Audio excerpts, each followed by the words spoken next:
NEET தேர்வு முடிவுகளை வெளியிட்டார்கள். அப்பவே எல்லோருக்கும் சந்தேகம் இருந்தது, இதில் ஏதோ தவறு நடந்திருக்கிறது என்று. ஒரு மாணவனுக்கு 417 மதிப்பெண் பெறுகிறார். எப்படி அவர் 7 இரட்டை இலக்கத்தில் பெறாமல் ஒற்றை இலக்கத்தில் பெற முடியும் என்ற சந்தேகம் எழுந்திருக்கிறது. இதை அனைவரும் கேட்டிருக்கிறார்கள். எப்படி 4 மார்க் என்றால் 4, 8, 12, 16, 20, 24 இப்படித்தான் போக வேண்டும். அதற்கு என்ன அறிவுரை செய்தார்கள்? எங்கள் அப்பன் புதருக்குள்ள இருக்கா மாட்டிட்டான்ற மாதிரி நேஷனல் டெஸ்டிங் ஏஜென்சி ஏதாவது ஒரு காரணத்தை சொல்லணும். கண்டுபிடிச்சிட்டாங்க மக்கள் எல்லாம்.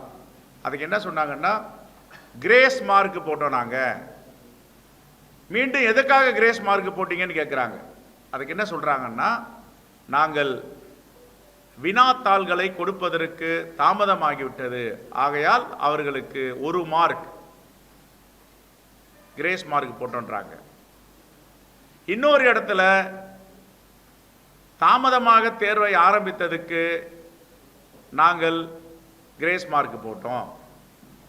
இன்னொரு இடத்துல தாமதமாக மாணவர் வந்தார், அவருக்கு அரை மணி நேரம் கூடுதலாக நேரம் கொடுத்தோன்றாங்க. இது யாருக்காக?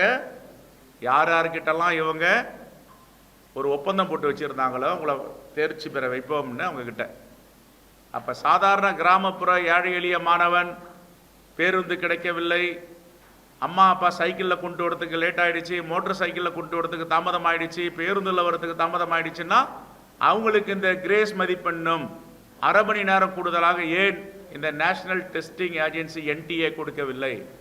அப்போது இதில் ஒரு மிகப்பெரிய குளறுபடியும் மாணவர்களை ஏமாற்று செயலும் இருக்கிறது. சரி, இன்னொன்று நெகட்டிவ் மார்க் பெறக்கூடாது என்பதற்காகத்தான் இன்றைக்கு பைஜு போன்ற பெரிய பெரிய கல்வி நிறுவனங்களில் போயிட்டு மாணவர்கள் படிக்கிறாங்க. அப்போ கல்வி நிறுவனங்களில் பள்ளிக்கூடத்தில் படிக்கும் போதே பைஜு இன்னும் நிறைய ஏஜென்சி இருக்காங்க. இவங்கெல்லாம் பள்ளிக்கூடத்துலேயே உட்காந்து ஃபீஸ் கலெக்ட் பண்ணுறான். 3 லட்சம், 5 லட்சம், 6 லட்சம், 10 லட்சம். எதுக்காக? நெகட்டிவ் மார்க் வரக்கூடாது. அப்போது ஏழை எளிய மாணவர்கள், கிராமப்புற மாணவர்கள் ஏமாந்துட்டே இருப்பாங்க.